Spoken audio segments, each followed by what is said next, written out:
NDMA के सदस्य सचिव श्री कमल किशोर जी, सदस्य श्री राजेंद्र सिंह जी,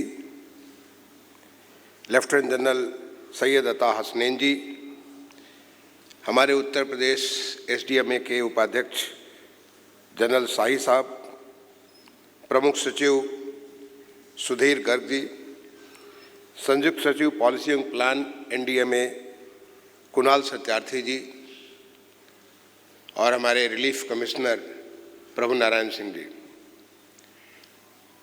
इस 2 दिन की कार्यशाला में भाग ले रहे हमारे 9 राज्यों से आए हुए विभिन्न प्रतिनिधिगण,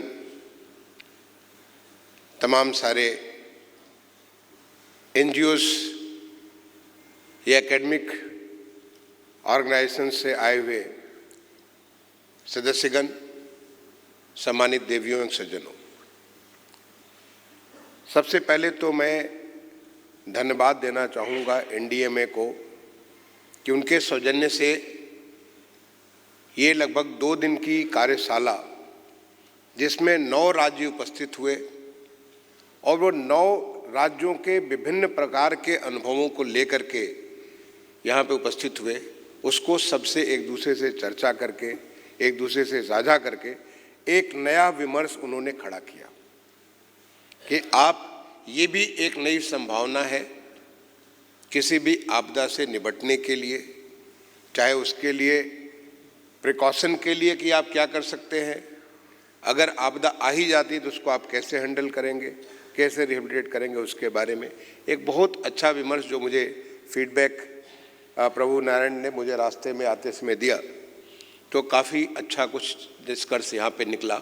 और मैं समझता हूँ कि आप सारे के सारे लोग इससे लाभान्वित होकर जब वापस जाएंगे तो एक नई ऊर्जा के साथ, एक नई सोच के साथ, एक नए विमर्श के साथ आप जाएंगे कि हम ये भी कर सकते हैं, क्योंकि उत्तर प्रदेश में ऐसा हो रहा है, वेस्ट बंगाल में ऐसा हो रहा है, पंजाब में ऐसा हो रहा है, तो हमारे यहाँ भी ऐसा हो सकता है। दूसरा, यहाँ पे तमाम सारे एक्सपर्ट्स ने भी आकर के अपनी बहुत सारी बातें रखी, मुझे बताया गया विभिन्न विषयों पे। उन विषयों पे भी जो जानकारी मिली वो सबके लिए एक लाभप्रद है, क्योंकि उसके आधार पर आप और कार्रवाई कर सकते हैं। क्योंकि आपदा जब आती है, चाहे वो दैवीय आपदा हो, चाहे वो मानव जनित आपदा हो,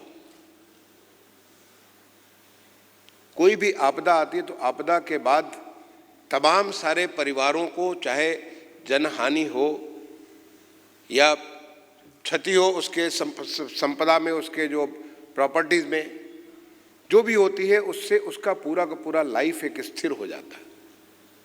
उसकी लाइफ को एक नया धारा जो है उसको लेना पड़ता है। और इसका सबसे बड़ा उदाहरण आपने देखा, एक अभी विश्वव्यापी एक विपत्ति आई कोविड-19 के तौर पर, जो हमारे सामने बिल्कुल ताज़ा है। इस कोविड-19 के नाते, क्योंकि ये पूरी विश्वव्यापी थी, तो न केवल हम बल्कि पूरी दुनिया की अर्थव्यवस्था एक जैसे स्थिर हो गई, थम सी गई। तमाम सारे लोगों की जिंदगी तो गई, तमाम सारे परिवारों को एक नई फिर से शुरुआत करने की जरूरत पड़ी। और उस समय हमारे देश ने किस प्रकार से इसको एड्रेस किया, ये पूरी दुनिया के लिए एक उदाहरण है। हर जगह भूरी भूरी उसकी प्रशंसा होती है कि किस प्रकार से भारत ने, जबकि हमारी उतनी उस स्तर की तैयारी नहीं थी जैसे कि बहुत सारे देशों की, चाहे उनकी स्वास्थ्य व्यवस्था हो, उनकी अर्थव्यवस्था हो, उनकी जिस स्तर की तैयारी थी, उसके बावजूद हमने उनसे बहुत अच्छे से इस पूरे की पूरी आपदा से निपटा और एक विक्टोरियस होकर के, विजयी होकर के हम निकले। इसी प्रकार से पहले जो तमाम किस्म की आपदाएं आती थी, चाहे वो बाढ़ आती हो, कहीं पे चक्रवात आता हो, भूकंप की घटनाएं होती थी, बहुत सारी इस प्रकार की तमाम सारी चीजें, आप अपने आप को 10 साल पीछे ले जाकर के देखिए। इतनी बड़ी जनधन की हानि होती थी, इतना व्यापक लोगों के अंदर एक विषाद का भाव हो जाता था, काफी समय तक उसका प्रभाव रहता था। आप केवल 10 साल पीछे जाकर के देखिए। मैं बताना चाहूँ, अगर बताना, मैं एक भी घटनाएं आप खुद मुझे बताने की जरूरत नहीं, किसी भी घटना को आप ले सकते हैं, चाहे भूकंप की हो, सुनामी की हो, कहीं पे आगजनी की घटना हो, कहीं भी इस प्रकार की घटनाएं होती थी। पहाड़ों से जो है भूस्खलन होता था, उसकी घटनाएं होती थी। अतिवृष्टि होने के बाद तमाम सारी जगह कहीं अतिवृष्टि से कहीं बाढ़ से व्यवस्था होती थी। किस प्रकार का वातावरण हो जाता था उस पर्टिकुलर एरिया में। लेकिन आज एनडीएमए के बनने के बाद और उसके बाद जिस प्रकार से स्टेट डिजास्टर मैनेजमेंट अथॉरिटीज बन के खड़ी हुई हैं और उसकी जो डिस्ट्रिक्ट लेवल पे भी उसकी अथॉरिटी बनी है, और पिछले 7-8 सालों में जिस प्रकार की चैतन्यता पूरे देश में आई है, जिस प्रकार की एक वातावरण बना है कि हम चीज़ों को कैसे एड्रेस कर सकते हैं, उस पूरी विभीषिका को उसने कम कर दिया है। अब हम पूरे के पूरे एक साहस के साथ अगर कोई ऐसी घटना आती है, उस घटना को हम उसको सॉल्व करने के लिए, उसकी जो कठिनाई उसको दूर करने के लिए हम पूरी तरह से तैयार खड़े होते हैं। लेकिन ऐसा नहीं कि हम एक ऐसे स्तर पे पहुंच गए जिस प्रकार से हर चीज़ को हम कर सकते हैं। एक बहुत बड़ा परिवर्तन आया है, लेकिन आगे भी बहुत कुछ करने की हमारी आवश्यकता है। और इसीलिए माननीय प्रधानमंत्री जी ने 10 पॉइंट एजेंडा दिया। और वो 10 पॉइंट एजेंडा क्या है कि कैसे हम इस पूरी व्यवस्था को, जिससे हमारी व्यवस्था चरमरा जाती है, परिवार बर्बाद हो जाते हैं, कैसे इस पूरी व्यवस्था को हम ऐसा कर दें कि हम पूरी तरह से इसके लिए कॉन्शियस रहें, इसको सही से एड्रेस करें और जो हमारी हानि हो बिल्कुल मिनिमाइज हो। अगर आप 10 पॉइंट एजेंडा को देखेंगे तो किस प्रकार से इसको सार्वजनिक तौर पे लोगों को, चाहे वो यूनिवर्सिटीज़ के माध्यम से हो, चाहे कम्युनिटी के माध्यम से हो, चाहे किसी भी घटना का पूरा एनालिसिस करके, end to end A to Z analysis करके उससे लर्निंग, चाहे वो हमारे गरीब परिवार को हो, सामान्य परिवार को हो, शहर को, देहात को हो, छोटे हमारे उद्योगों को हो, बड़े बड़े कॉरपोरेशंस को हो, सब जगह क्या उसका असर पड़ा, क्या करें कि भविष्य में, ताकि every incidence is a learning experience. नहीं तो होता क्या था कि बड़े से इस प्रकार की बड़ी सी हमें ऐसी प्राकृतिक घटनाएं होती थी और हम थोड़े समय अवसाद में रहते थे, परेशानी में रहते थे, फिर भूल जाते थे। लेकिन माननीय प्रधानमंत्री जी ने इसको जो 10 पॉइंट एजेंडा में डाल करके उसको हमें प्रेरणा दी है कि किस प्रकार से हम उस लर्निंग से हर एक को तैयार कर सकते हैं। और जब हर एक तैयार होगा तो फिर जो एक स्थिति आज कुछ देशों में, जैसे जापान में गया, जापान में देखा, मेरा आर्टिकल भी शायद प्रभु नारायण ने शेयर किया, मुझे बड़ा आश्चर्य हुआ। मैं बताना चाहता हूँ कि वहाँ पे बहुत बड़ा चक्रवात आया था, तमाम सारे नुकसान हो गए थे। उसके 2 दिन के बाद मुझे जाना था, और 2 दिन के बाद जाना था मैं, हमारे जो संजय वर्मा जी वहाँ के एम्बेसडर होते थे टोक्यो में, जापान के, उनसे मैं बात कर रहा हूँ, मुझे आना है कि नहीं आना है, क्योंकि और कहीं होता तो कॉल ऑफ हो जाता। उन्होंने कहा सर मैं जानकारी करके बताऊंगा, और उन्होंने कहा कि नहीं आना है। और मैं गया, बिल्कुल वैसे ही हुआ एज इफ वहाँ कुछ हुआ ही ना हो। केवल एक ही फर्क आया कि जो हमारे काउंटर पार्ट थे, मैं भारत सरकार का सचिव था हाउसिंग एंड अर्बन का, हमारे काउंटर पार्ट थे, उनकी जगह उसी डिपार्टमेंट के दूसरे सेक्रेटरी आए। बाकी सारा का सारा एज इट इज, क्योंकि वो उस डिपार्टमेंट के जो सेक्रेटरी थे प्रधानमंत्री जी के साथ वहाँ के कहीं क्षेत्र में गए हुए थे, देखने के लिए कुछ गए हुए थे। उसके 10 दिन के बाद नए राजा का राज्याभिषेक होना था। तमाम सारे देशों के हेड्स ऑफ स्टेट, हमारे माननीय राष्ट्रपति जी भी जाने वाले थे। और मुझे आश्चर्य हुआ, पूरी की पूरी तैयारी, मैं गया वहाँ पे, जो वहाँ का राजभवन, वहाँ जाके देखा पूरी तैयारी वैसी हो रही है एज इफ कुछ भी ना हुआ। एक ऐसी आदर्श स्थिति थी, और उसको देख के मुझे लगा हमारा देश उसी तरफ आगे बढ़ रहा है। जो मैंने रिजिलियंस की बात की अपने आर्टिकल में, यही बात की, हमारा देश उसी तरफ बढ़ रहा है।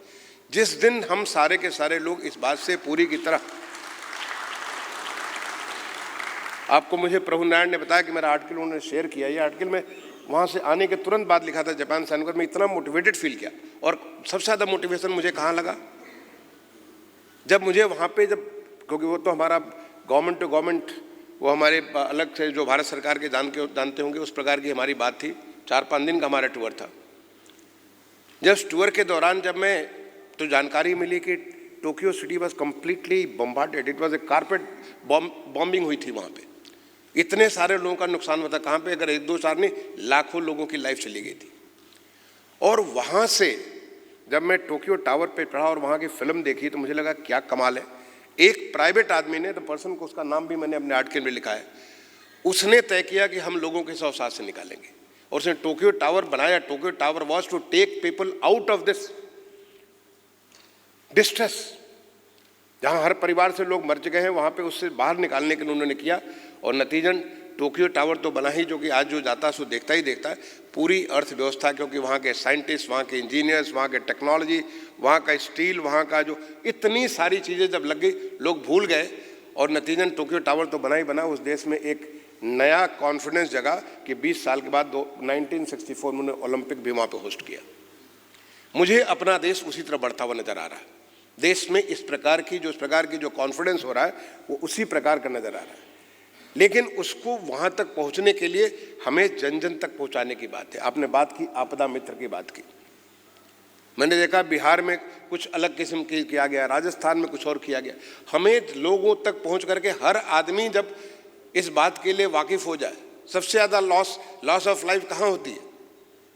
अभी हाल के समय में जिस चीज में लॉस ऑफ लाइफ होती है, अगर उसकी जानकारी पहुंचे, पहले तो जानकारी पहुंचे कि ऐसा कुछ होने वाला है, फिर उसकी हमारी जो तैयारी जानकारी हो हम उसको कर सकें, और अगर हो ही जाता है तो फिर उसके बाद हम कैसे उसको एड्रेस करें वो हमें मालूम होना चाहिए।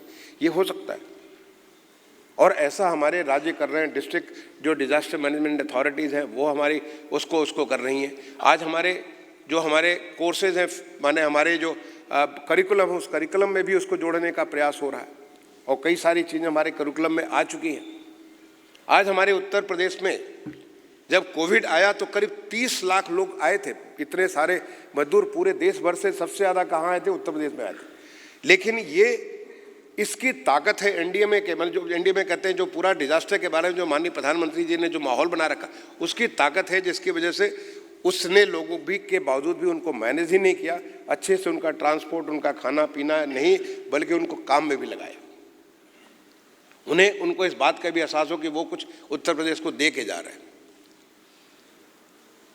हमें हर चीज से सीखने की जरूरत है, ये भी इसमें लिखा हुआ, जिसको हमारे माननीय मुख्यमंत्री जी ने आपको बताया। एक एग्जाम्पल उन्होंने बताया, एक नहीं, मुख्यमंत्री जी 10 एग्जाम्पल्स उत्तर प्रदेश में। आप कोई भी घटना होती है दोबारा न होने पाए, और होती क्यों है, पहले अगर उसकी गहराई में जाकर के आप देखेंगे कि ये बाढ़ आती क्यों है या ये घटना होती क्यों है।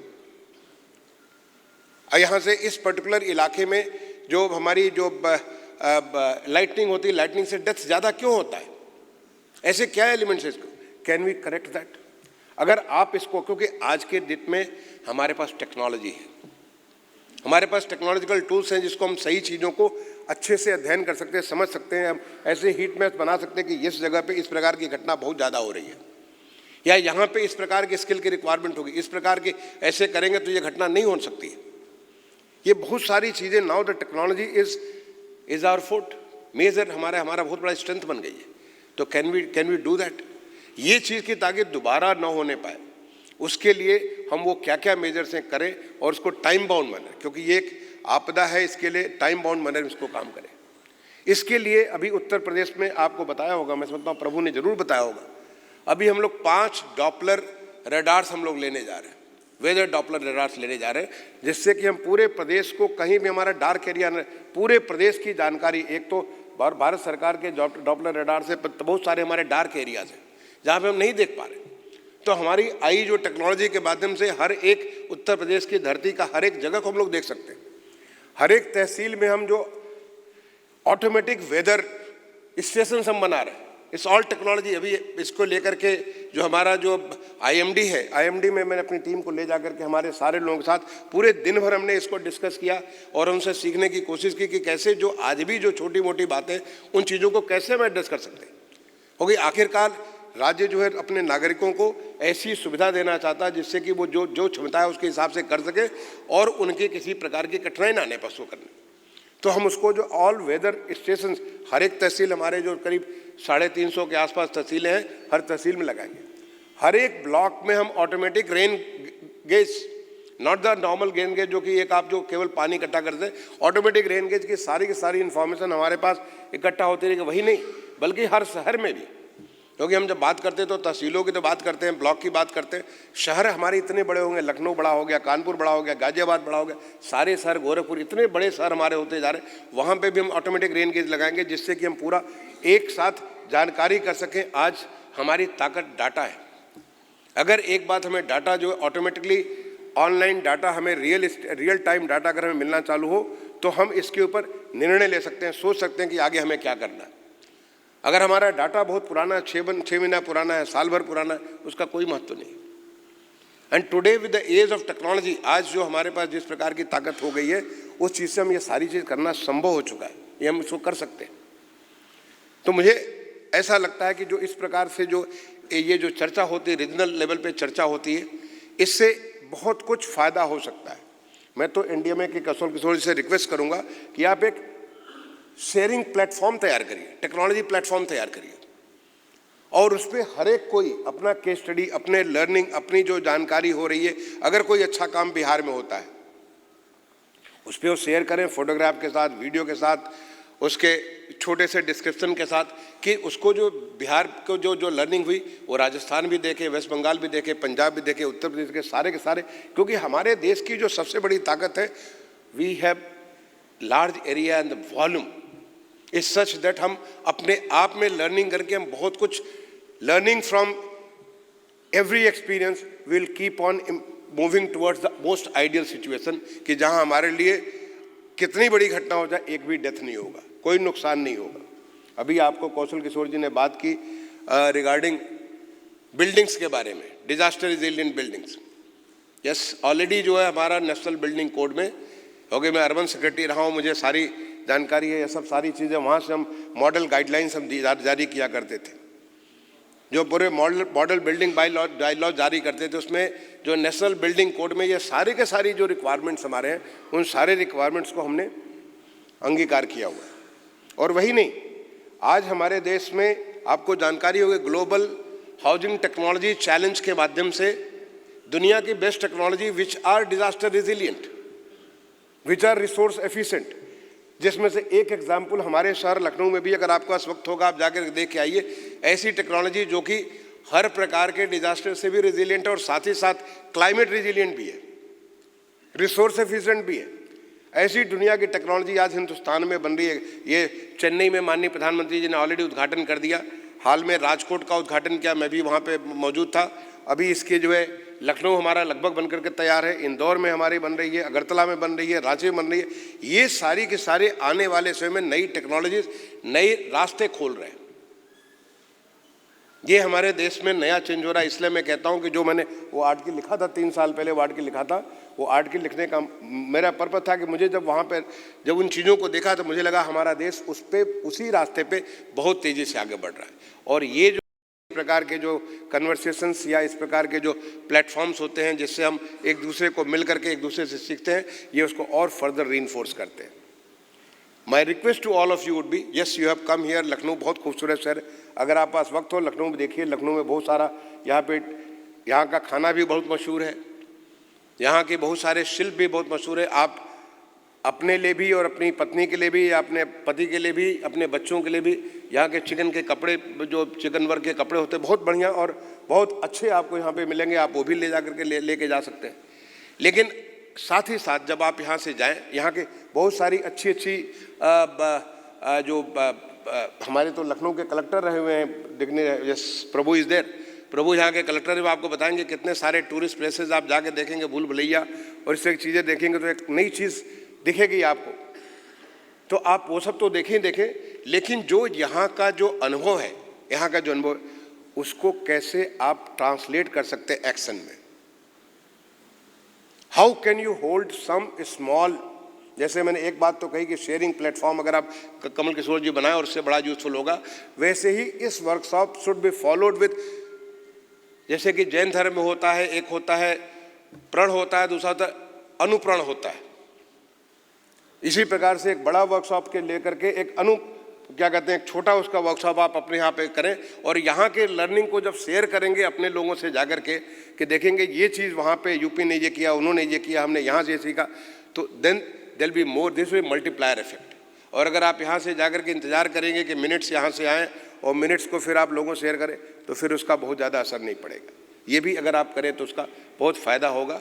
मैं एक बार दोबारा जो एनडीएमए के जो यहाँ पे अधिकारी जिन्होंने इस वर्कशॉप को स्पॉन्सर किया और ये सारे के सारे ऑर्गेनाइज़ किया, आपको मैं बहुत बहुत धन्यवाद देता हूँ। और निश्चित तौर पे मैं आपको विश्वास दिलाता हूँ, उत्तर प्रदेश हमारे माननीय मुख्यमंत्री जी के हमेशा उनके निगाह में लोगों की, हमारे नागरिकों की ज़िंदगी, उनको कैसे हम आसान बना सकें, कैसे उसको ज़्यादा लाभदायी बना सकें, हमेशा उनकी कोशिश रहती है। उत्तर प्रदेश हर तरीके से उसमें लगा हुआ है और हमेशा हम आपके साथ इस बात को शेयर भी करते रहेंगे।